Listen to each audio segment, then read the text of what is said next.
Alhamdulillah, Alhamdulillahi haqqa hamdihi, Alhamdulillahi rabbil alamin, wa sallallahu ala sayyidil wujudi, sayyidina Muhammadin, wa ala alihi haqqa qadarihi wa miqdarihi al-azim. Rabbi sharah li sadri wa yassir li amri wa hlul uqdatan min lisani yafqahu qawli. Subhanaka la ilma lana illa ma 'allamtana innaka antal alimul hakim. يا همة الشيخ احضري لنا بهذا المحضر ولتحتفي بنظرة تأتي لنا بظفر. Alhamdulillah. Donc aujourd'hui on est le dimanche 27 avril 2025 et dans la poursuite de l'étude du Tafsir al-Qur'an de Maulana Cheikh al-Islam al-Hajj Ibrahim Agnès radiyallahu anhu. Nous sommes aujourd'hui rendus avec lui à la 109e sourate du Coran, la sourate Al-Kafirun. Comme à chaque entame de sourate, Cheikh Ibrahim Agnès nous précise qu'il s'agit ici d'une sourate Makiyatun, une sourate mécoise, wa ayatuha sittun, qui contient 6 versets. Baïdi Allahu Akbar. Allah dans cette sourate nous dit A'udhu billahi minash shaytanir rajim, bismillahir rahmanir rahim. Après donc l'énoncé de la basmala, Allah dit Qul ya ayyuhal kafirun, dit ô vous les mécréants. Cheikh Ibrahim Agnès nous dit Qalu lin nabi sallallahu alayhi wa sallam wa'budu ilahatana sanatan wa na'budu ilahaka sanatan. Voilà que ces kafirun, ces mécréants donc, auxquels ici le prophète sallallahu alayhi wa sallam reçoit l'ordre de s'adresser, Cheikh Ibrahim Agnès nous dit que eux, préalablement, Qalu lin nabi sallallahu alayhi wa sallam, ils les avaient dit, ils étaient venus voir le prophète et lui avaient dit Wa'budu ilahatana sanatan. Donc, on va faire un partage du temps. Toi, adore nos dieux sanatan pendant une année. Wana'budu ilahaka sanatan. Et nous, à notre tour, nous adorerons ton Dieu pendant une année. Qala ta'ala, ce à quoi Allah a répondu, Qul, en s'adressant au prophète sallallahu alayhi wa sallam et en lui donnant cet ordre, Qul ya ayyuhal kafirun, de s'adresser à eux en leur disant, ô vous les mécréants. La a'budu ma ta'buduna. Je n'adore pas la a'budu ma ta'buduna, ce que vous adorez. C'est-à-dire, nous dit Baï, minal asnam, ce que vous adorez parmi les idoles. Wala antum abiduna ma a'bud. Et vous n'êtes pas, wala antum, et vous n'êtes pas abiduna, vous n'êtes pas des adorateurs ma a'bud, de ce que moi j'adore. Wa huwa Allah, c'est-à-dire, nous dit Baï, ce que moi j'adore, qui est Dieu, le seul que j'adore. Wala ana abiduna, et comme vous n'êtes pas adorateur de ce que j'adore, wala ana abidun, moi également je ne suis pas adorateur, c'est-à-dire nous dit Baï, fil mustaqbal, et je ne le serai pas dans l'avenir, c'est-à-dire que je ne le serai jamais, ma'abattum, adorateur de ce que vous adorez vous. Wala antum abiduna ma'abud, et vous n'êtes pas adorateur de ce que j'adore. Lakum dinukum waliyad-din. À vous votre religion et à moi la mienne, et à moi ma religion. C'est-à-dire, nous dit Baï, à moi ma religion qui est l'islam. Cheikh Ibrahim Agnès nous dit que Hadhi suratu tusawi ruba' al-Qur'an, que cette sourate al-Kafirun, équivaut au quart du Coran. Wal-hikmatu fi dhalika, et la sagesse qui est contenue dans cette expression, qui consiste à dire que la sourate Kafirun constitue le quart du Coran, la sagesse qu'il y a en cela, an al-Qur'an amaru wa nahyu. C'est le fait que le Coran, c'est amaru, le Coran commande, le Coran prescrit, wa nahyu, et le Coran prescrit. Le Coran amaru prescrit, wa nahyu est proscrit. Le Coran commande et interdit. Il prescrit et il proscrit. Amrun yata'allaqu bil qulub wal jawarih. Les commandements, les prescriptions coraniques se rattachent, sont relatifs bil qulubi, au cœur, wal jawarih, et au corps. C'est des prescriptions qui touchent l'intérieur de l'homme, de même que l'extérieur de l'homme. Donc, ce sont des prescriptions qui sont relatifs aussi bien bil qulubi au cœur, wa bil jawarih qu'au corps. Wa nahiyun, et les proscriptions, ce qui est proscrit, ce que le Coran interdit, de la même manière, yata'allaqu bil qulubi wal jawarih. Ces proscriptions, ce que le Coran interdit, est de la même manière relatif aussi bien bil qulubi au cœur, wa bil jawarih qu'au corps, qu'aux membres du corps. Ce qui fait donc 4 degrés, 4 niveaux. C'est ce qu'Allah dans le Coran prescrit, qui s'attache premièrement au cœur, deuxièmement au corps, puis deuxième catégorie, ce qu'Allah proscrit, qui s'attache aussi bien au cœur qu'au corps. Donc 4 degrés. Et cette sourate précisément, nous dit Baï, Atad bin Nahi, vient apporter une interdiction, vient apporter un élément proscrit.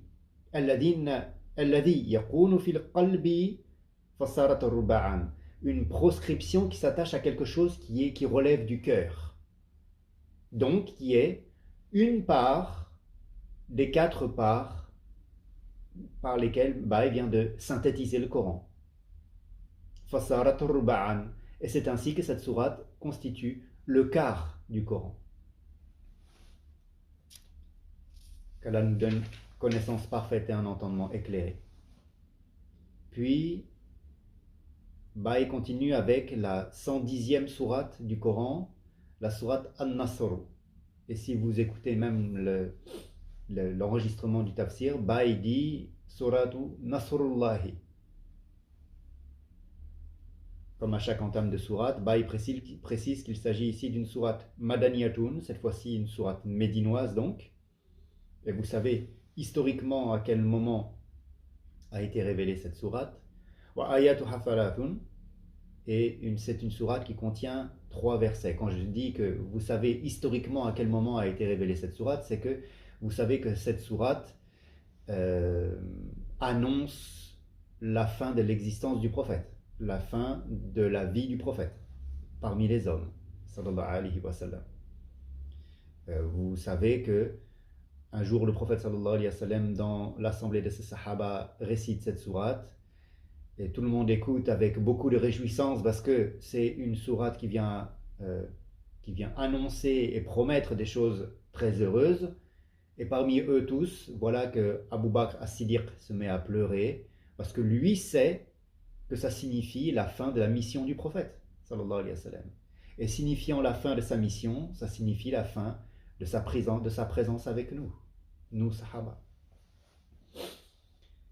Dans cette sourate, Allah dit A'udhu billahi minash shaitanir rajim, bismillahir rahmanir rahim. Après donc l'énoncé de la basmala, Allah dit Idha ja'a nasrullahi, lorsque vient Nasrullahi, le secours d'Allah.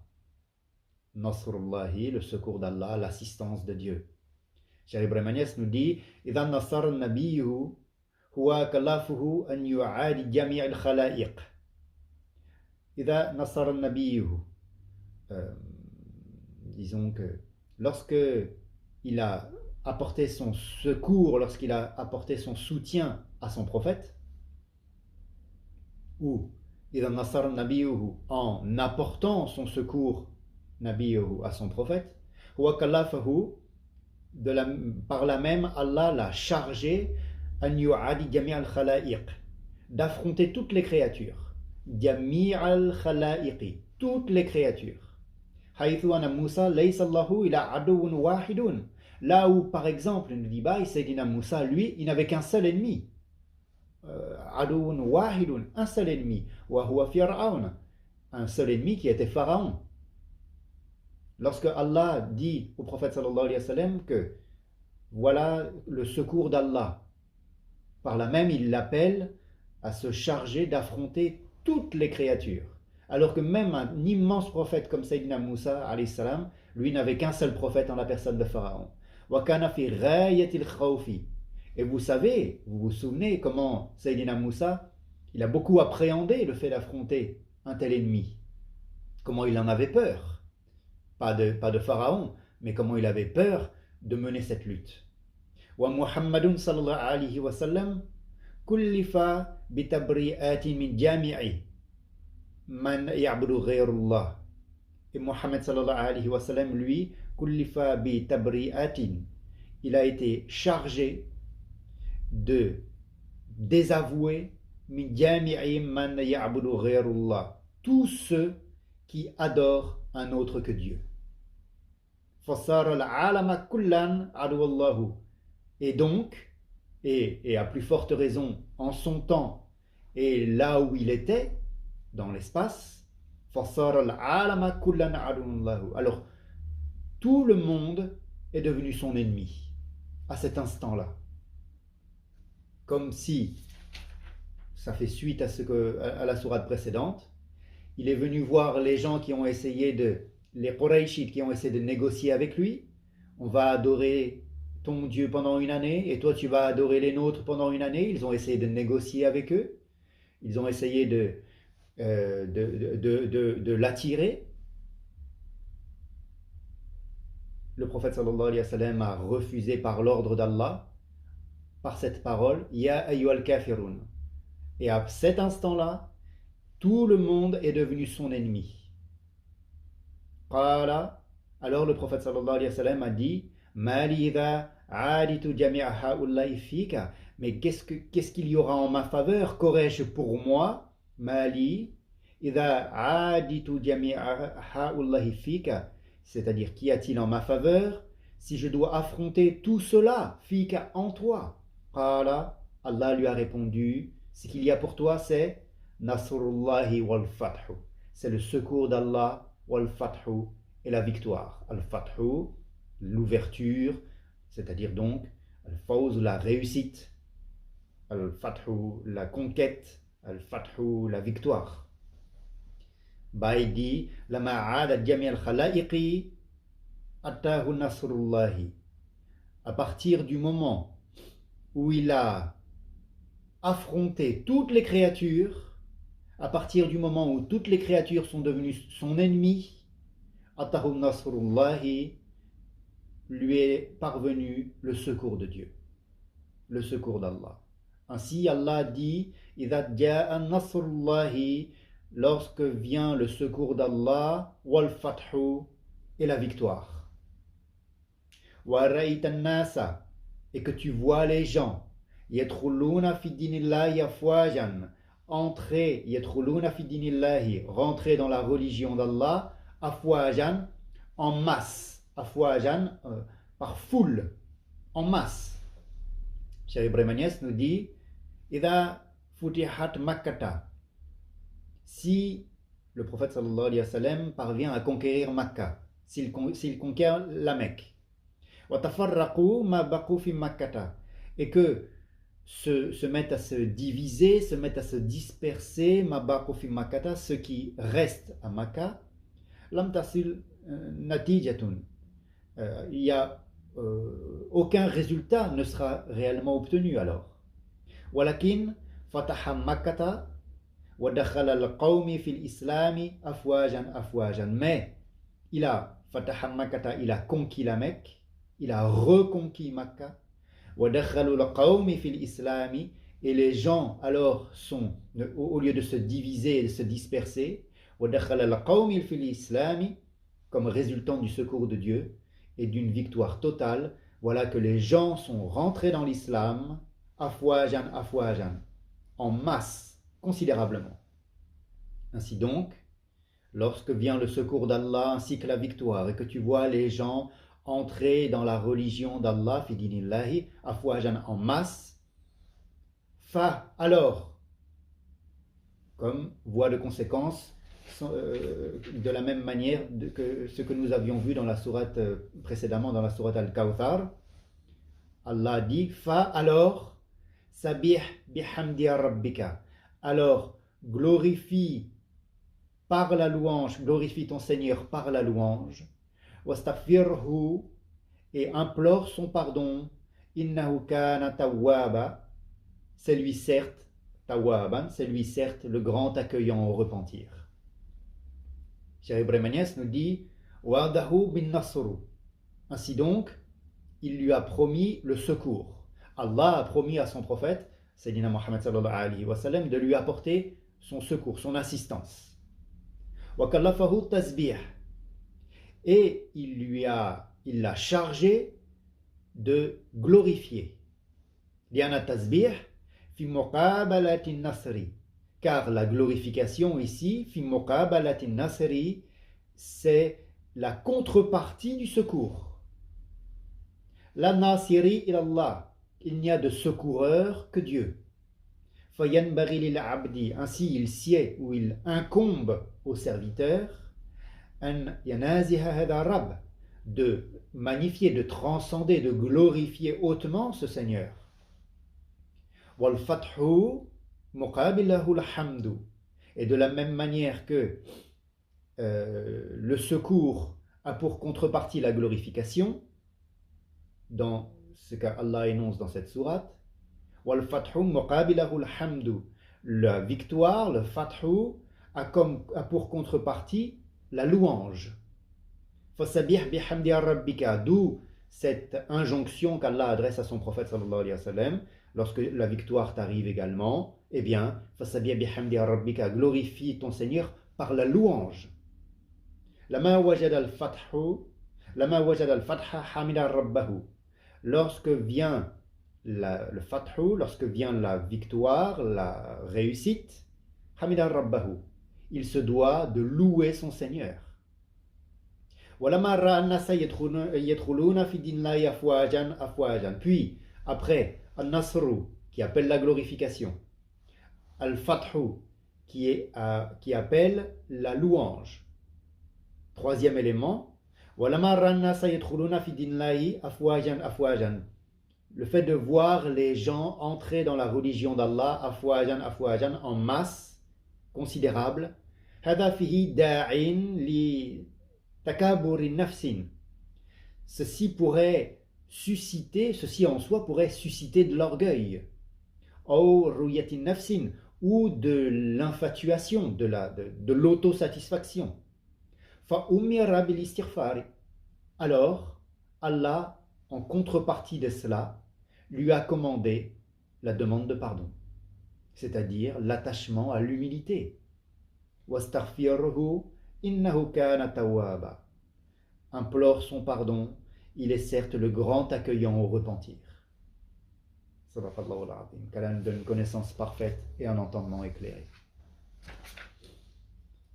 Puis, suivant cher Ibrahim Agnès, nous arrivons avec lui à la 111e sourate du Coran, la sourate Al-Masad.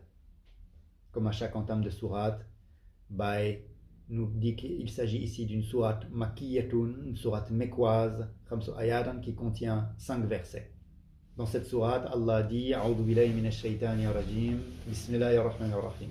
Après l'énoncé de la basmala, dit déjà Lama da'a nabi sallallahu alayhi wa sallam qawmahu wa qala Allahu minni nadhirun lahum bayna yaday adhabin shadidin. Lorsque le prophète sallallahu alayhi wa sallam da'a qawmahu, a appelé sous l'autorisation et l'ordre de Dieu, lorsque le prophète sallallahu alayhi wa sallam s'est avancé vers les gens et qu'il a commencé à appeler premièrement son peuple, wa qala Allahu, mais qu'il leur a dit inni nadhirun lakum, je suis pour vous un avertisseur, nadhirun lakum, bayna yadayhi adhabin shadidin, je suis pour vous un avertisseur d'un châtiment très dur, contre un châtiment très rude. Qala Abu Lahabin amuhu, son propre oncle paternel, comme vous le savez, Abu Lahab, a répondu Taballaka, Ali hadha da'watana, mais maudit sois-tu, est-ce que c'est à ça que tu nous appelles? Fanazala, et c'est alors qu'a été révélée cette sourate.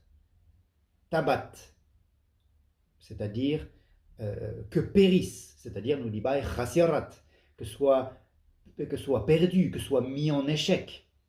Tabat yada abilahabin, que périssent les mains yada abilahabin, que périssent les mains de Abu Lahab. Cheikh Ibrahim Agnès nous dit Abu Lahabin haliku abara bil yadaini. Ici, l'anéantissement, la mort, la destruction de Abu Lahab est formulée et désignée par bil yadaini, par les deux mains, par ses deux mains. وَالْمُرَادُ جَمِيعُ أَبِي لَهَبٍ. Mais évidemment, ce qui est sous-entendu, ce qui est désigné par le fait de parler de ces deux mains, c'est Abu Lahab en entier. Allah a dit Tabat yada Abi Lahabin wa tab, que périssent les mains d'Abu Lahab wa tab, et qu'ils périssent. Ma aghna anhu maluhu wa ma kasab. Ma aghna anhu maluhu, sa richesse matérielle, sa fortune ne lui sert à rien, wa ma kasab, ni même ce qu'il a amassé. C'est-à-dire, nous dit walaluhu, ici désignant ses enfants. Allah dit sayasla nara dhata lahabin, il sera brûlé, sayasla naran dhata lahabin, il sera brûlé dans un feu, dhata lahabin, un feu, dhata lahabin, plein de flammes. C'est-à-dire, nous dit talahabu, un feu enflammé, un brasier, puisque le terme lahab, vous savez que c'est Abu Lahab, c'est un surnom qui lui a été attribué, et que la notion de lahab, ça veut dire, ça désigne des flammes, ça désigne quelque chose qui brûle. Ma a'na anhu maluhu wa ma kasab sayasla naran dhata lahabin. Sa richesse matérielle, sa fortune ne lui sert à rien, ni même ce qu'il a amassé, il sera brûlé dans un feu plein de flammes. Wa amratuhu, lui, wa amratuhu, ainsi que sa femme, c'est-à-dire nous dit Umm Jamil, celle que vous connaissez, hamalatul hatab, elle, hamalatul hatab, la porteuse de bois. Al-hatab, c'est un terme qu'on a déjà vu dans le tafsir avec Baye, al-hatab, c'est un bois spécifique, qui sert à se chauffer. Donc un bois qui est un bois de chauffe, un bois qui est destiné à allumer le feu. Donc la femme de Abu Lahab est ici désignée comme étant la porteuse de bois. Cheikh Ibrahim Agnès nous dit que Ashauku wa Sa'dani tulqi fi tariq al-Mustafa sallallahu alayhi wa sallam hidayatan lahu. Il dit que ce bois ici désigne Ashauku wa Sa'dani, désigne les épines, les branches pleines d'épines et de ronces. Tulqi fi tariq al-Mustafa, que cette femme jetait sur le chemin du messager d'Allah, sur le chemin de l'élu, al-Mustafa, du prophète, sallallahu alayhi wa sallam. Hidayatan lahu, pour le blesser. Volontairement, elle jetait sur sa route des branches pleines d'épines et de ronces pour qu'il se blesse. Donc, Abu Lahab, il sera jeté dans un feu plein de flammes, lui ainsi que sa femme, Hamalatul Hatab, la porteuse de bois, Fijidiha Hablun min Masad, à son cou, Fijidiha, c'est-à-dire Unuqiha, autour de sa nuque, autour de son cou, Hablun min Masad, il y a une corde de fibres. C'est-à-dire, nous dit min lifin, une corde, comme une corde tressée, donc très, très solide.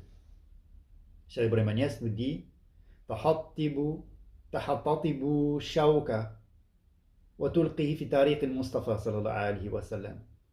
Elle enflammait tahattatibu shawka, elle enflammait des branches pleines d'épines, wa tulqihi fi tariq al-Mustafa, et ces branches-là, elle les jetait sur la route, sur le chemin du prophète, du messager d'Allah sallallahu alayhi wa sallam.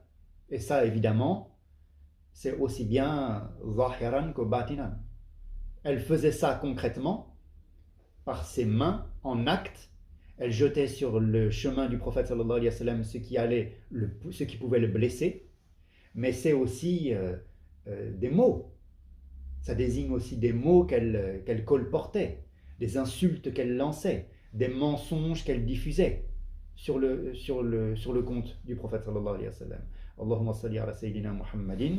Ceci termine ici dans l'ouvrage par une prière sur le prophète sallallahu alayhi wa sallam, puisque Baye clôture ici lui-même son propre dars. Qu'Allah nous donne une connaissance parfaite et un entendement éclairé. ببركة القرآن وببركة مولانا شيخ الإسلام الحاج إبراهيم نياس رضي الله عنه وببركة اللهم صل على سيدنا محمد الفاتح لما أغلق والخاتم لما سبق ناصر الحق بالحق والهادي إلى صراطك المستقيم وعلى آله حق قدره ومقداره العظيم. سبحان ربك رب العزة عما يصفون والسلام على المرسلين والحمد لله رب العالمين.